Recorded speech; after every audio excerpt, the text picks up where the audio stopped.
वजह है। अब तो लोग उनकी पिटाई को प्रसाद समझने लगे हैं। बाबा कहते हैं कि जवाब देने के बाद भी लोग बार बार एक ही सवाल कर परेशान करते हैं। मेले में आए एक बाबा जो पिछले 9 वर्षों से एक हाथ हवा में उठाए ऊर्ध्वबाहु तपस्या कर रहे हैं, आजकल चर्चा का विषय बने हुए हैं। यूँ तो वो जब से कुंभ मेले में आए हैं तभी से चर्चा में हैं, क्योंकि वो अपनी साधना पर अडिग हैं और यही उनका हठयोग है। प्रयागराज के कुंभ मेला क्षेत्र में आवाहन अखाड़े से जुड़े ऊर्ध्वबाहु तपस्वी महाकाल गिरी जी हमारे साथ हैं। आप देखें तो उन्होंने पिछले 9 सालों से अपना एक हाथ जो है हवा में उठाया हुआ है और ये एक तरह का हठ योग होता है और इसमें पीड़ा भी होती है, लेकिन जगत के कल्याण के लिए कुछ अपने जो उद्देश्य हैं उनके लिए इस तरह की तपस्या महात्मा लोग करते हैं। उनसे बात करते हैं। महाराज जी, आप ये जो तपस्या कर रहे हैं इसको ऊर्ध्वबाहु तपस्या करते हैं, आखिर क्यों कर रहे हैं और किस तरह से इसकी शुरुआत हुई? गौ को रास्ते घोषित की जाए जी, वही है, विश्व कल्याण है। तो आपको कितने साल हो गए महाराज जी? हमको 9 वर्ष हो गए, 9 साल। और जीवन भर की तपस्या है, आकन जीवन भर हमारा पिंडदान हो जाते हैं। जीवन भर हम परिवार से अपने कुटुंब से मर जाते हैं। हमारा पूर्ण जन्म पूर्ण अवतार होते हैं। तो हमारा धर्म है अपनी माँ अपने गौ की रास्ते घोषित की जाए, यही आदेश है ऊपर से परमात्मा से। और हमको कुछ चाहिए नहीं, ना हमको शरीर की परवाह है। हमारा उद्देश्य एक ही है और जीवन भर बोलते रहेंगे, गौ को राष्ट्र घोषित की जाए। गौ को राष्ट्रमाता घोषित किया? हाँ, वाह वाह। तो गौ को राष्ट्रमाता घोषित करने के लिए पिछले 9 साल से वो ये तपस्या करें। महाराज जी, शुरू में कष्ट होता होगा, ये हाथ एक तकलीफ तो आती है, हर चीज़ में कटने में तकलीफ। हम गुरु लाल मर हारेंगे नहीं, मरे मुद्दे, हमको कहाँ करना शरीर के, कहाँ करना शरीर की परवाह ही नहीं। गौ की रस्से हो जाए, गौ का रास्ते घोषित हो जाए, इनको गौशाला बन जाए, बस आत्मा का शांति। वैसा नहीं, हम तो एक हाथ तो दे चुका हूँ जीवन भर के लिए, दूसरा भी देने तैयार बैठे। हाँ, गौ की रक्षा के लिए एक हाथ अपना दे चुके हैं, तपस्या कर रहे हैं, दूसरा भी देने को तैयार है। तैयार है।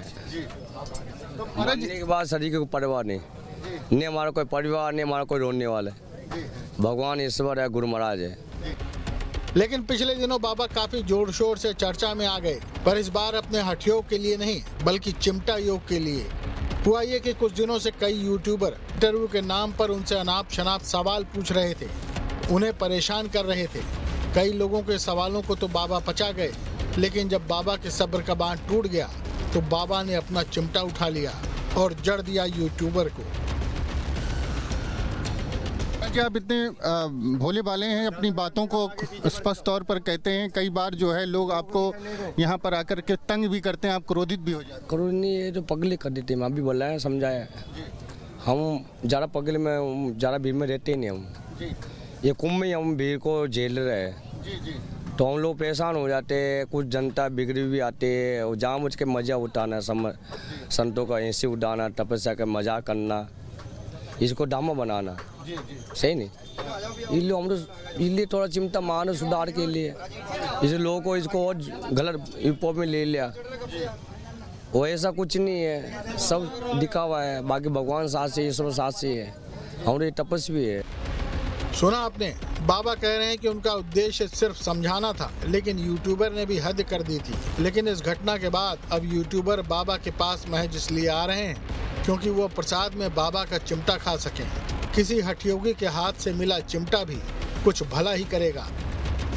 उनसे जो है हमने बाइट लेने की कोशिश की और मैं बातचीत कर ही रहा था कि महाराज जी, आपने उस पत्रकार को चिमटा मारा क्यों, मारने का कारण क्या था, या फिर ऐसा कौन सा सवाल उसने पूछ लिया था आपसे जिससे आप इतना जो है आक्रोशित हो गए थे। तो महाराज जी उसी सिलसिले पे बातचीत कर ही रहे थे कि धूने पर बहुत सारे लोग खड़े हो गए थे और वो जो है वीडियो बना रहे थे महाराज जी का। तो वीडियो बना रहे थे, फिर महाराज जी बाइट देते देते अचानक जो है गुस्से में आ गए और उन्होंने चिमटा लिया, उठा के जो भीड़ थी उनको दौड़ा लिया और दौड़ाने के बाद जब वो वापस मेरी तरफ आए तो उन्होंने मुझे एक थप्पड़ खींच के मारा। तो मैंने जो है महाराज जी से पूछा कि महाराज जी इसी तरह आपने उस पत्रकार को भी मारा था और मुझे भी आपने एक थप्पड़ इस बार मार दिया। बाद में उन्होंने जो है मुझसे अच्छे से बातचीत की और उन्होंने मुझे बताया भी, समझाया भी कि ऐसा है, देखिए बेटा, इसको बुरा मत मानना, ये संतों का आशीर्वाद है, ये प्रसाद है। तो मैंने भी समझा कि हाँ ठीक है महाराज जी ऐसा। हालांकि उन्होंने कोई मतलब कि वैसे बुरे भाव से मुझे नहीं मारा, मारकर उन्होंने समझाने का प्रयास किया कि इसी तरह जैसे मैं आपको एक थप्पड़ मार दिया। अब ये लोग वीडियो बना रहे हैं, जो देखने वाले लोग हैं तो वीडियो बना के वायरल कर देते हैं, सनातन धर्म का दुष्प्रचार करते हैं, साधु संतों को बदनाम करने की कोशिश करते हैं कि संत समाज को जो है बदनाम करने की कोशिश करते हैं। तो ये कहीं ना कहीं उनका एक उद्देश्य था। तो जान लीजिए, अगर आपको भी बाबा के चिमटे का प्रसाद खाना हो तो उसके लिए कोई गुस्ताखी करना जरूरी नहीं। बाबा के पास जाइए, प्रेम से बैठिए, बात कीजिए और चिमटा प्रसाद की रिक्वेस्ट कीजिए और अपनी पीठ को धन्य कीजिए। कुंभनगर से मानवेंद्र प्रताप सिंह के साथ टीम न्यूज़ स्टेट।